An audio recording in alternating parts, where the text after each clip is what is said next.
AC3B ഉറങ്ങല്ലേ? നമ്മൾ ഈ commitment മാത്രമുള്ള ചാപ്റ്റർ വരുമ്പോൾ ഒത്തിരി ലൈറ്റായി പോയി എന്ന് തോന്നണ്ട. കാരണം ഇത് നമ്മൾ ആക്ച്വലി നമ്മുടെ ഹോസ്പിറ്റലിൽ നടത്തിയേ പറ്റൂ.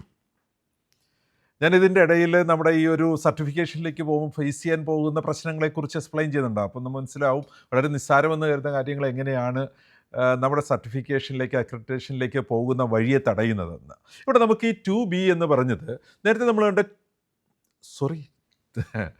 3B എന്ന് പറഞ്ഞത് നേരത്തെ നമ്മൾ കണ്ട ആ 3Aയുടെ നേരെ റിവേഴ്സാണ്. 3Aയിൽ നമ്മളെന്താ കണ്ടത്? Transfer in of our patients അതൊരു അപ്രോപ്രിയേറ്റ് മാനറിൽ ചെയ്യണമെന്നതാണ്. നേരെ opposite. Transfer out of our referral patients to another one facility is done appropriately. അതാണ് സ്റ്റാൻഡേർഡ് 3യിലെ രണ്ടാമത്തെ ഒബ്ജക്റ്റീവായ ബി. എന്താണ് ഇവിടെ? നമ്മൾ കൃത്യമായും ആ പേഷ്യൻറ്റിൻ്റെ ഹെൽത്ത് കണ്ടീഷൻ അനുസരിച്ച് അവരെ ട്രാൻസ്ഫർ പ്ലാൻ പ്രിപ്പയർ ചെയ്യണം. ആ കണ്ടീഷനെ ഹാൻഡിൽ ചെയ്യാൻ കഴിയുന്ന ടെക്നീഷ്യനെ നഴ്സിനെ കൂടെ അയക്കണം.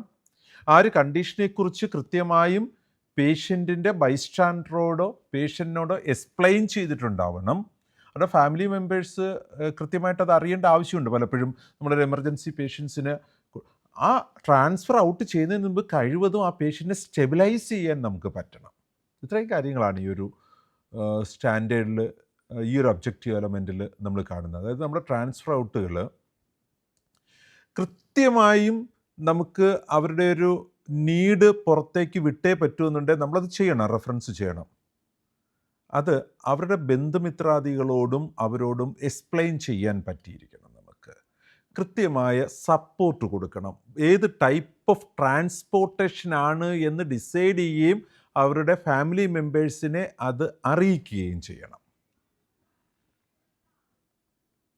AC3B ട്രാൻസ്ഫർ ഔട്ട് അപ്രോപ്രിയേറ്റ് ആയിട്ടുള്ള മാനറിൽ ചെയ്യണം എന്നുള്ളതാണ് ആ എയുടെ നേരെ റിവേഴ്സ്.